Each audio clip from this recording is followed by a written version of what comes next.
Sir আজি কাৰ্বি আংলং যাত্ৰাৰ সামগ্ৰিকভাৱে প্ৰথম কথা যে আজি আমাৰ কাৰ্বিসকলৰ খিলঞ্জীয়া ধৰ্মীয় বিশ্বাস সংহাৰীসকলে ইয়াত একেলগ হৈ এখন ধৰ্মীয় সভা অনুষ্ঠিত কৰিছিল। এই আৰণবাৰীমত যোগদান কৰি সঁচাকৈ আনন্দিত হ'লোঁ আৰু মই বিশ্বাস কৰোঁ যে কাৰ্বি সমাজে বিভিন্ন ধৰণৰ প্ৰলোভন বিভিন্ন ধৰণৰ পৰিৱেশত সৃষ্টি হোৱা বিভিন্ন ধৰণৰ ভাবুকিৰ পিছত কাৰ্বিসকলৰ পৰম্পৰাগত লোকবিশ্বাস আৰু ধৰ্ম তেওঁলোকে জীয়াই ৰাখিব আৰু এই ধৰ্মসমূহৰ মাজত বা এই সংহাৰী ধৰ্মৰ মাজত লুকাই থকা বিভিন্ন দাৰ্শনিক আৰু বৈজ্ঞানিক দিশসমূহ তেওঁলোকে গৱেষণা কৰি বিশ্বৰ বৰসভালৈ লৈ যোৱাৰ বাবে চেষ্টা কৰিব। অহা 17 তাৰিখে কাৰ্বি যুৱ মহোৎসৱৰ সোণালী জয়ন্তী অনুষ্ঠান হ'ব। এই সোণালী জয়ন্তী অনুষ্ঠানত ভাৰতৰ ৰাষ্ট্ৰপতি শ্ৰীমতী দ্ৰৌপদী মুৰ্মু মহামহিম ডাঙৰীয়ানী আহি উপস্থিত হ'ব। সেই সম্পৰ্কেও আয়োজন সম্পৰ্কেও আলোচনা কৰাৰ বাবে মই আজি ডিফুলৈ আহিছোঁ।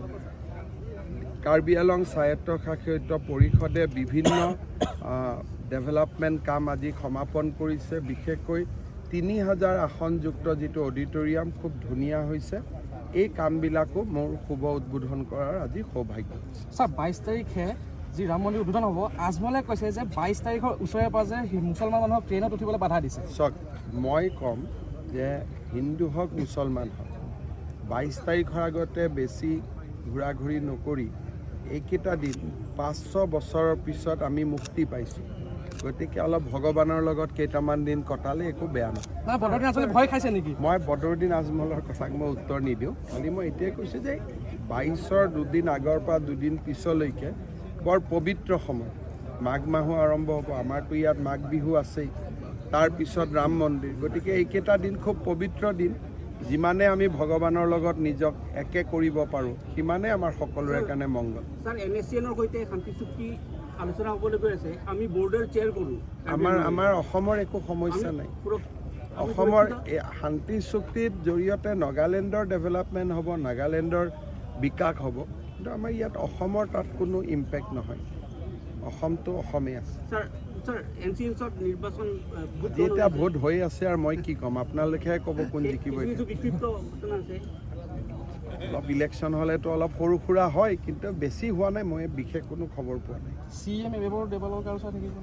CM যদি বিজেপি জিকে দেবুলাল গাৰ্গৰ চাই থাকিব। মানে আপোনাৰ ফালৰ পৰা দেবুলাল গাৰ্গৰ চাই থাকিব? মোৰ ফালৰ পৰা নহয়, পাৰ্টিৰ ফালৰ পৰা। CAটো কেতিয়াবাই সংসদত পাছ হৈ গ'ল।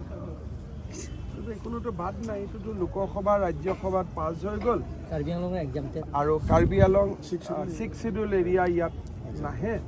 6 শিডিউল এৰিয়াক বাদ দি বাকী অঞ্চলবিলাকত অলৰেডি CA লোকসভা ৰাজ্যসভাত কেতিয়াবাই পাছ হৈ গ'ল।